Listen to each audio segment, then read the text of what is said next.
14 bit వచ్చేసరికి ఏ ఆధారంగా ఎన్ని రకాలుగా జిల్లాబందీ విధానం అమలు అయింది. సో, మనం ఏంటి జిల్లాబందీ విధానం అంటే దివానీ ప్రాంతాన్ని జిల్లాలుగా డివైడ్ చేశారని అనుకున్నాం కదండీ. ఆ జిల్లాలుగా దేన్ని బేస్ చేసుకొని డివైడ్ చేశారు అనేది ఇక్కడ మనం డిస్కస్ చేస్తున్నామండి.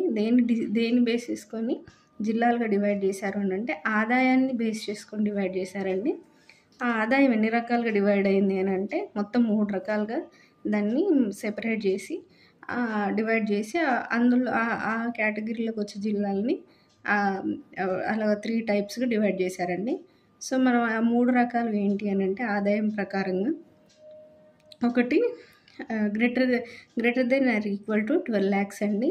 ఆ 12 lakhs కంటే ఎక్కువ ఆదాయము 12 lakhs లేకపోతే అంతకంటే ఎక్కువ ఆదాయం ఉన్న జిల్లాలని ప్రథమ శ్రేణి జిల్లాలుగా డివైడ్ చేశారండి. 10 లక్షల వరకే ఆదాయం ఉన్న జిల్లాలని ద్వితీయ శ్రేణి జిల్లాలుగా డివైడ్ చేశారండి. నెక్స్ట్ 8 లక్షల వరకు ఆదాయం ఉన్న జిల్లాలని తృతీయ శ్రేణి జిల్లాలుగా డివైడ్